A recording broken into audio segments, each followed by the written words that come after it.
Once upon a time, in the Iranian city of Shiraz, there lived a famous poet, Sheikh Sadi. Like most of the other poets and philosophers, Sheikh Sadi was not a rich man. He led a very simple life. A rich merchant of Shiraz invited Sheikh Sadi along with a lot of other big businessmen of the town on the occasion of his daughter's marriage, which was to be a grand affair. Sheikh Sadi accepted the invitation and decided to attend.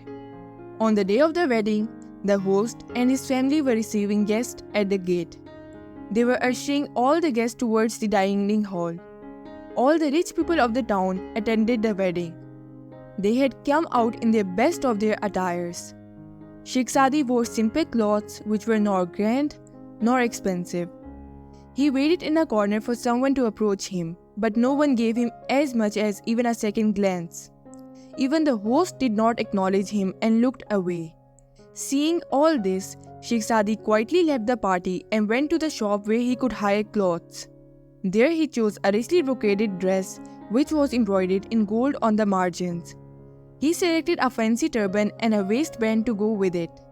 As he put on the hired dress and looked into a mirror, he found himself a changed person. With this, he entered the dining hall, and this time he was welcomed with open arms. The host embraced him as he would do to an old friend and complimented him on his clothes he was wearing. On seeing him, he said, "And here comes our favorite poet. What took you so long, friend? We have been waiting for you for ages. How good of you to have come. The gathering surely would have been incomplete without your gracious presence."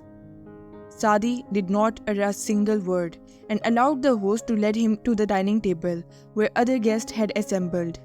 Tasty dishes had been laid out on grand carpets. Sadi was offered a seat with soft cushions. The food was served in fine crockery and cutlery made out of silver. The host led Sheikh Sadi by hand and himself served out chicken soup and rice to him. After this, something strange happened. Sheikh Sadi dipped the corner of his waistcoat in the soup and sprinkled some rice on it. Addressing the clothes, he said, "This is a feast for you. You should enjoy it." All the guests were now staring at him in surprise. The host said, "Sir, what are you doing? How can your clothes eat? And why should they?"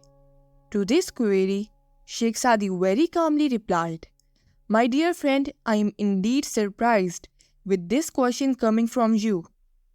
Aren't you the same person who did not even throw a look at me when I came dressed in simple clothes? I can guess that it is my clothes and appearance that matter with you, not my individual worth. Now that I have put on grand clothes, I see a world of difference in reception here. All that I can say now is that this feast is meant for my clothes, not for me." Moral: we should not judge people by their looks. A rich heart may be under a poor coat.